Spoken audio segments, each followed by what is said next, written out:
Shalom Bapak Ibu yang dikasih Tuhan, pengurusku serta jemaatku di Katapang dan Cilampeni yang dikasihi Tuhan. Shalom ya Bapak Ibu, sekali lagi saya katakan buat semuanya Shalom dan selamat bergabung di Kul malam hari ini. Ya mungkin ada beberapa yang masih secara online hari ini di dalam Kul hari ini. Ya, puji Tuhan, di mana kita hari ini kita masuk di dalam satu bulan yang baru di bulan Agustus. Jadi hari ini minggu pertama kita di bulan Agustus dan kita mulai masuk di dalam Kul lagi. Dan saya berharap Bapak Ibu semua ada di dalam keadaan baik. Amin. Sebelum masuk di dalam renungan Kul malam hari ini, temanya adalah pergumulan dan pengharapan. Bapak Ibu izinkan saya sekali lagi untuk menyampaikan renungan Kul hari ini, dan mari Bapak Ibu semua yang siap dan rindu untuk mendengarkan kebenaran firman Tuhan, kita persiapkan hati kita masuk di dalam doa. Bapak, terima kasih untuk malam hari ini. Sungguh kami mengucap syukur Tuhan buat segala anugerah kebaikan Tuhan dalam kehidupan kami. Kalau kami ada seperti ada hari ini Bapak, kami percaya karena pertolongan Tuhan buat kehidupan kami. Tuhan, hari ini kami mau mendengarkan firman Tuhan di dalam Kul hari ini.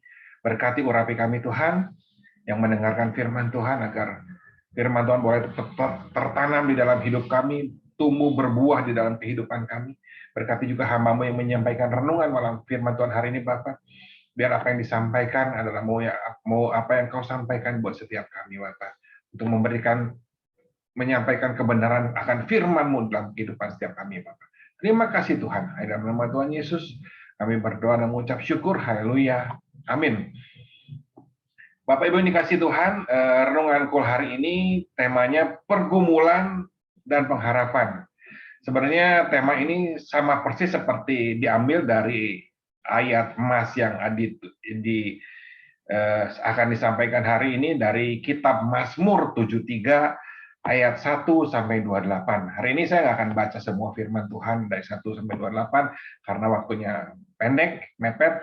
Tapi biarlah Bapak Ibu nanti baca sendiri di rumah dari kitab Mazmur 73 ayat 1 sampai 28 ini dituliskan oleh seorang pemazmur ya, pemain musik ya, yang dibilang itu pemazmur juga. Makanya dia menulis dituliskan juga di kitab Mazmur, tapi bukan oleh Raja Daud, tapi ditulis oleh yang namanya Asaf ya. Asaf itu ya, siapa sih Asaf itu? Asaf adalah seorang dari keturunan suku Lewi ya. Dia seorang pemimpin musik di Bait Allah. Jadi dia adalah seorang imam Lewi yang bertugas untuk memainkan musik dan puji-pujian di Bait Allah. Jadi saya percaya Asaf bukanlah seorang yang sembarangan atau seorang yang biasa, tetapi memang dia dipilih Tuhan menjadi imam, mengepalai sebagai pemimpin musik di memainkan gambus ceracap ya seperti yang dituliskan di kitab Mazmur. Bahkan di dalam kitab lain juga kalau nggak salah di kitab Tawari atau kitab lainnya, Asaf ini disebut juga sebagai seorang pemuji di Bait Allah. Jadi bukan hanya dia mempandaikan memain musik untuk menaikkan pujian kepada Tuhan, tapi dia juga seorang penyanyi dan pemuji di hadapan Tuhan.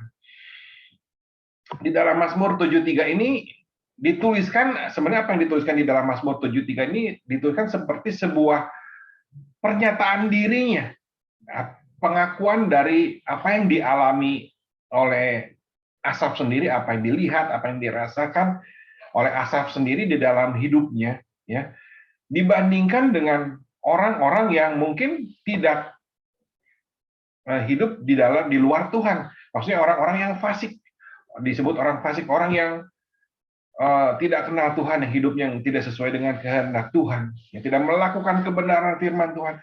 Di dalam kitab Mazmur 73 ini dituliskan bagaimana Asaf iri dan cemburu melihat bagaimana orang-orang yang mungkin nggak kenal Tuhan, hidup tidak dalam kebenaran, bagaimana dia diberkati, menjadi kaya, bahkan kelihatannya hidupnya lebih enak, dan bagaimana melihat apa yang orang hidup di luar Tuhan tuh mengalami sesuatu kemujuran berbanding terbalik dengan apa yang dialami di dalam hidupnya. Ya. Hal ini membuat Asaf di dalam kitab Mazmur 73 ini mengalami keraguan-raguan di dalam imannya, mengalami yang namanya pergumulan di dalam imannya, sehingga seringkali berpikir apakah yang saya lakukan ini benar, karena kok nampaknya lebih enak orang yang nggak kenal Tuhan hidupnya, ya sepertinya lebih diberkati, lebih baik, mengalami kemujuran, ya, dan banyak hal yang berbanding terbalik dengan apa yang kenyataan yang dialami hidupnya, ya. Seperti meskipun ya apa yang dialami Asaf ini akhirnya disimpulkan di dalam apa yang ditulis dalam Bapak Ibu baca di dalam Mazmur 73 ini, Asaf menyimpulkan, ya, Asaf akhirnya tidak keluar dari Tuhan, nggak murtad, tapi dia tetap mengiring Tuhan. Akhirnya dia menyadari, karena ternyata apa yang dialami oleh orang yang di luar Tuhan, yang kelihatannya mungkin baik dan enak itu, ternyata hanya bersifat sementara. Ya. Bersifat sementara. Dari apa yang dituliskan Asaf di dalam Mazmur 73 mengenai pergumulan dan pengharapan ini, sebenarnya menggambarkan seringkali menggambarkan diri kita. Kejujuran apa yang dituliskan Asaf di dalam Mazmur 73 tadi merupakan seringkali adalah kejujuran yang kalau kita mau jujur, kita juga sering hadapi hal seperti itu.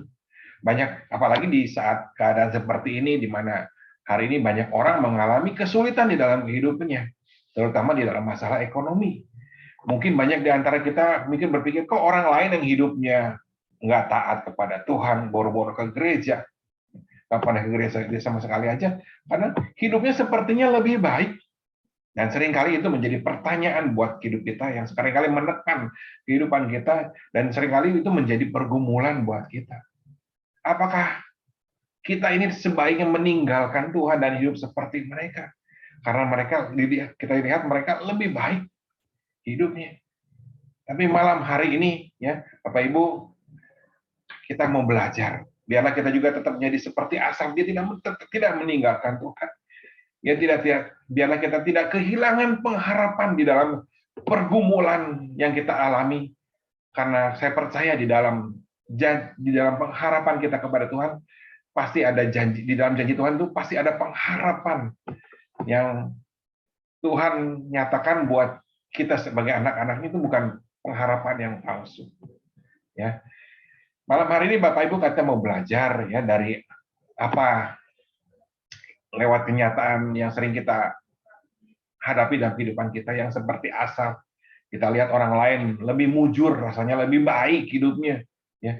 Hari ini kita mau belajar apa yang harus kita lakukan sebagai orang percaya, ya, agar ketika kita ngalamin pergumulan kita juga tetap kuat.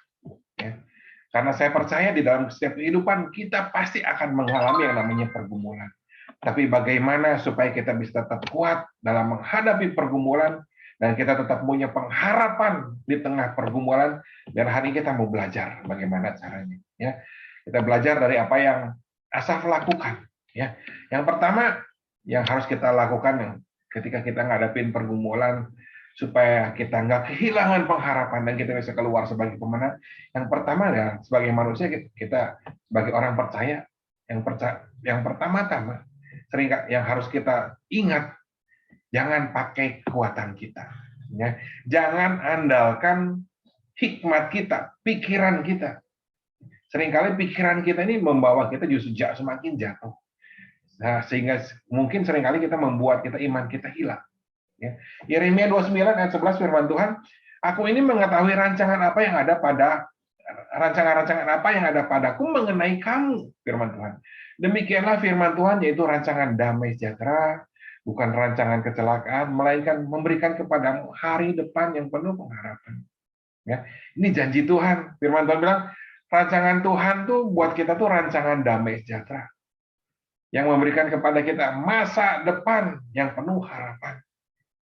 Tapi firman Tuhan di dalam Yeremia 17 ayat 5, terkutuklah orang yang mengandalkan manusia, yang mengandalkan kekuatannya sendiri, dan yang hatinya menjauh daripada Tuhan. Hal yang pertama ketika kita ngadepin pergumulan, jangan andalkan pikiran kita sendiri. Ya. Ingat janji Tuhan. Ingat apa yang Tuhan tuliskan di dalam firman Tuhan, di dalam janjinya. Rancangan Tuhan itu rancangan yang baik. Rancangan yang hari depan yang penuh pengharapan. Karena saya percaya, orang fasik boleh kelihatannya sepertinya baik. Tetapi apa yang ada di dalam hatinya belum tentu sebaik apa yang kita lihat. Tapi percayalah, kita punya Tuhan. Kita punya Tuhan yang punya kuasa yang luar biasa. Artinya kita punya pengharapan. Tuhan banyak menjanjikan di dalam janjinya, dalam firman Tuhan. Biar itu jadi kekuatan buat kita. Biar itu menjadi kekuatan buat diri kita ketika kita menghadapi pergumulan di dalam hidup ini. Amin. Apapun keputusan yang mau kita ambil, ya, di dalam masa sulit dalam kehidupan kita, tetap minta campur tangan Tuhan. Sebelum keputusan itu kita lakukan, kita eksekusi, kita minta campur tangan Tuhan. Ya, jangan andalkan kekuatan sendiri. Karena ketika kita mengandalkan kekuatan sendiri, Tuhan akan lepas tangan. Ya, Tuhan mungkin akan memberikan otoritas kepada kita. Tapi biarlah kita minta Tuhan tolong campur tangan. Saya percaya kalau kita minta campur tangan Tuhan, sesuatu yang kita lakukan juga pasti harus sesuai dengan kehendak Tuhan. Apa yang kita kerjakan, kita lakukan pasti sesuai dengan kebenaran firman Tuhan. Karena nggak mungkin Tuhan ikut campur tangan untuk melakukan sesuatu yang jahat. Ya, nggak mungkin Tuhan kita melakukan sesuatu dengan cara tipu-tipu, nggak mungkin. Atau hanya untuk keuntungan, kepentingan diri kita. Tapi ketika kita ambil campur tangan, ikut campur tangan Tuhan di dalam setiap kesulitan kita percaya apa yang kita lakukan juga bukan hanya buat diri kita, tetapi saya percaya buat kemuliaan Tuhan. Amin. 1 Korintus 10 ayat 13 firman Tuhan, pencobaan yang kamu alami, pencobaannya biasa. Yang tidak melebihi kekuatan kita. Percaya, pegang firman Tuhan itu. Kesulit apapun Tuhan bilang kekuatan Tuhan. Tuhan tidak mencobai melebihi kekuatan kita. Ya. 1 Korintus 13 ayat 19 firman Tuhan, karena hikmat dunia adalah kebodohan bagi Allah. Sebab ada tertulis, ia menangkap orang yang berhikmat di dalam kecerdikannya. Dan di tempat lain, Tuhan mengetahui rancangan-rancangan orang yang berhikmat. Sesungguhnya semuanya sia-sia belaka. Hikmat kita perlu hikmat. Tapi minta campur tangan Tuhan. Ya, jangan andalkan kekuatan kita sendiri. Saya percaya ketika kita punya hikmat, kita minta hikmat dari Tuhan. Tuhan benar nggak? Kalau sesuai dengan rancangan Tuhan, caranya benar, semuanya benar, saya percaya Tuhan akan tolong hidup kita. Tadi firman Tuhan bilang, karena hikmat dunia adalah kebodohan bagi Allah. Tetapi ia menangkap orang yang berhikmat karena di dalam kecerdikannya. Ini firman Tuhan yang sangat dalam sekali. Seringkali Tuhan juga mungkin pakai, ya, bagaimana Tuhan mengingatkan kita. Lewat mungkin ada orang yang pakai hikmatnya untuk supaya keluar dari jalan, supaya keluar dari setiap permasalahan. Kadang jatuh lagi. Justru kadang mungkin Tuhan sedang menunggu dengan sabar. Supaya apa? Supaya orang yang berhikmat ini ditangkap oleh Tuhan. Ya, supaya tidak selalu mengandalkan hikmat. Ia menangkap orang yang berhikmat di dalam kecerdikan. Amin. Mulai hari ini mungkin kita sering pakai hikmat kita, tapi nggak pernah berhasil. Mulai libatkan Tuhan. Tuhan sedang menunggu kita. Ya, lewat kecerdikan kita, ke hikmat, kepandaian kita, justru Tuhan sedang menunggu kita. Tuhan mau tangkap kita. Sampai mungkin kita alamin kebosanan bagaimana. Kok saya nggak dapat sukacita, nggak dapat damai sejahtera. Ketika saya pakai kepikiran saya sendiri, hikmat manusia sendiri. Tapi mulailah belajar melibatkan Tuhan. Berserah, percaya kepada janji Tuhan. Saya percaya ada sukacita, walaupun Anda, Bapak Ibu, sudah dalam pergumulan. Amin. Yang pertama, jangan pakai hikmat manusia, tapi libatkan Tuhan. Dan yang kedua, kalau kita dalam pergumulan, kita baca di dalam di Mazmur 73 ayat 1, apa yang dilakukan Asaf? Mazmur 73 ayat 1. Sesungguhnya Allah itu baik bagi mereka yang tulus hatinya, bagi mereka yang bersih hatinya. Tetapi aku sedikit lagi, maka kakiku terpeleset. Nyaris aku tergelincir. Ya, Asaf sempat cemburu melihat keadaan orang fasik yang kelihatannya lebih baik. Tetapi ia menyadari ya, dan bahwa sesungguhnya apa yang didapat orang fasik ini sebenarnya ada sesuatu yang sederhana jauh dibanding dengan apa yang akan diberikan Tuhan nanti ketika ketika kita tetap hidup benar di dalam Tuhan. Saya percaya berkat sukacitanya bukan hanya di dunia, tapi sampai di masa kekal ketika nama kita dipanggil Tuhan. Makanya Asaf bilang, sesungguhnya Allah itu baik bagi mereka yang tulus hati dan mereka yang bersih hatinya. Sedikit lagi kakiku terpleset, kata Asaf. Asaf sering hampir terpleset karena kecemburuannya melihat orang yang fasik. Tapi Asaf menyadari bahwa sesuatunya segala sungguh sesuatu yang dialami, dinikmati oleh orang yang tidak kenal Tuhan hanya sementara. Hanya sementara, bukan yang kekal.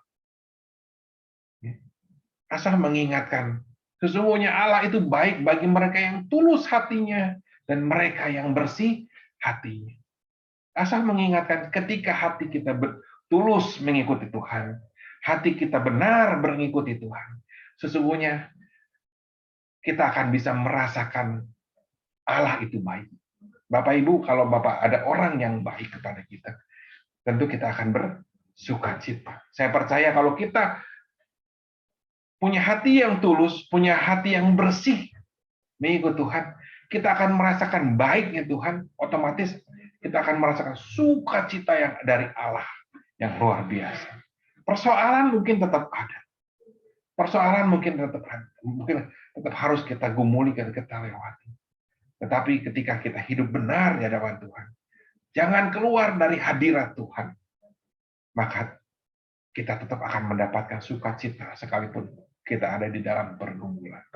Ya, kita tetap bisa mengucap syukur. Perhatikan Bapak Ibu, apa yang Bapak Ibu pertahankan dalam kehidupan kita. Ya, ketika kita ngalamin pergumulan, tetap percaya janji Tuhan, tetap tinggal di dalam hadirat Tuhan. Jangan tinggalkan Tuhan. Ya, karena Asaf tadi bilang, ketika hatinya tulus, ketika hatinya baik, dia bisa melihat Tuhan itu baik. Kita bisa merasakan kebaikan Tuhan di dalam pergumulan kita tetap merasakan berkat Tuhan. Bagaimana Tuhan baik, bagaimana kita tetap bersyukur. Yuk kita baca di Mazmur 23 selanjutnya, di ayat 23. Apa yang Asaf bilang? Tetapi aku tetap di dekatmu, engkau memegang tangan kananku, dengan nasihatmu engkau menuntun aku, dan kemudian engkau mengangkat aku ke dalam kemuliaan. Siapa gerangan ada padaku di sorga selain engkau? Selain engkau tidak ada yang kuingini di bumi, sekalipun dagingku dan hatiku habis lenyap, gunung batuku dan bagianku tetaplah Allah selama-lamanya. Sebab sesungguhnya siapa yang jauh daripadamu akan binasa. Kau binasakan semua orang yang berzina dengan meninggalkan engkau. Ini apa yang dialami Asaf, yang dirasakan oleh Asaf. Asaf tetap bilang, sekalipun dagingku dan hatiku habis lenyap, gunung batuku dan bagianku tetaplah Allah selama-lamanya. Asaf tetap memilih Tuhan, karena dia merasakan ketika dia hidup, hatinya dekat dengan Tuhan. Ya, sekalipun ada dalam pergumulan, tapi dia tetap bisa merasakan bagaimana sukacita Tuhan, bagaimana tangan Tuhan memegang hidupnya. Amin. Dan yang ketiga, kita belajar dari apa yang dituliskan Asaf di ayat selanjutnya. Mazmur 73 ayat 28. Tetapi aku suka dekat pada Allah. Aku menaruh tempat perlindunganku pada Tuhan Allah, supaya dapat menceritakan segala pekerjaannya. Bapak Ibu, di dalam ayat ini Asaf mengingatkan kepada kita semua untuk kita menyadari sesungguhnya bahwa Tuhan tuh nggak pernah meninggalkan kita, anak-anaknya. Kalau kita tetap jadi anak-anak Tuhan yang benar di hadapan, tetap yang setia kepada Tuhan. Karena sebenarnya di firman Tuhan, Asaf bilang, segala sesuatu yang terjadi itu supaya dapat menceritakan segala pekerjaan. Ya. Bapak Ibu kesulitan Bapak alami, sebenarnya ada sebuah kesempatan untuk Bapak Ibu menjadi saksinya Tuhan. Ya, justru di saat di mana Bapak Ibu ngalamin keterpurukan, mungkin kesulitan, sesungguhnya itu adalah kesempatan di mana Bapak Ibu untuk boleh menyaksikan kebaikan Tuhan. Karena saya percaya, nggak ada mujizat yang terjadi, nggak ada kelepasan yang terjadi, nggak ada kelegaan yang terjadi tanpa diawali mungkin masalah, kesulitan, kesesakan yang Bapak Ibu alami di dalam kehidupan ini. Justru kalau Bapak Ibu menghadapi hal seperti itu, biarlah dua bagian di atas. Jangan handalkan, jangan pakai hikmat manusia, jangan keluar dari hadirat Tuhan, tetapi tetap dekat dengan Tuhan. Karena itu adalah kesempatan bagi Bapak Ibu untuk menjadi saksinya Tuhan. Amin. Satu ayat terakhir, Amsal 24 ayat 10. Ini firman Tuhan yang sudah sangat terkenal. Jika engkau tawar hati pada masa kesesakan, kecilah kekuatanmu. Bapak Ibu, biarlah lewat malam hari ini kita sama-sama diingatkan di dalam tema pergumulan dan pengharapan. Kita percaya di dalam setiap pergumulan kita, Tuhan nggak pernah meninggalkan kita. Tetap lakukan 3 bagian ini, ya. Jangan pakai hikmat kita sendiri, ya. Yang pertama, jangan pakai hikmat kita sendiri. Yang kedua, jangan keluar dari hadirat Tuhan, jangan tinggalkan Tuhan. Tetap berharap kepada Tuhan. Yang ketiga, jangan sia-siakan kesempatan, kesulitan yang Bapak Ibu hadapi, karena itu adalah bagian dari rancangan Tuhan, supaya mujizat Tuhan boleh dinyatakan dalam kehidupan Bapak Ibu. Kelepasan boleh dialami oleh Bapak Ibu. Kelegaan boleh dialami oleh Bapak Ibu semua. Amin. Yuk kita tutup dalam doa. Tuhan Yesus, kami bersyukur, kami berterima kasih. Engkau Tuhan yang baik, Engkau Tuhan yang luar biasa. Bapak, kalau hari ini kami yang mendengarkan firman hari ini mungkin ada di dalam keadaan yang seperti apa yang dialami Asaf. Kami melihat orang lain sepertinya lebih baik, karena hidup kami alami kala kesulitan, kami dalam kesesakan. Tapi malam hari ini kami diingatkan, kami bersyukur untuk kami tetap memakai hikmat daripada Tuhan. Karena apa yang kami pikirkan seringkali tidak sesuai dengan apa yang kau rancangkan dalam kehidupan kami. Tidak terpikirkan kuasamu besarnya, rencanamu dalam kehidupan kami. Biarlah kami tidak tetap memakai hikmat daripada Tuhan. Biarlah kami juga tetap dekat dengan Engkau ketika kami ada di dalam kesulitan. Karena kami tahu Tuhan, setiap kesulitan yang kami alami ada kesempatan buat setiap kami untuk menjadi saksinya Tuhan. Menjadikan kesempatan kami untuk bersaksi bagi banyak orang, menyaksikan bagaimana mujizat, kelepasan, kelegaan yang Tuhan berikan buat kehidupan kami, Bapak. Terima kasih Tuhan, pakai setiap anak-anak-Mu yang mendengarkan firman Tuhan hari ini, Bapak, menjadi saksi-Mu. Kalau mereka ada dalam keadaan sakit, kalau mereka dalam keadaan dalam keadaan masalah, dalam kesesakan, Tuhan yang buka jalan keluar, Tuhan yang sembuhkan di dalam nama Tuhan Yesus. Terima kesembuhan di dalam nama Tuhan Yesus. Terima kesembuhan di dalam nama Tuhan Yesus. Terima kasih Tuhan. Terima kasih. Dalam nama Tuhan Yesus, kami percaya, kami berdoa, dan mengucap syukur. Haleluya. Amin. Shalom Bapak Ibu. Sampai jumpa minggu depan. Tuhan Yesus memberkati semua. God bless semuanya.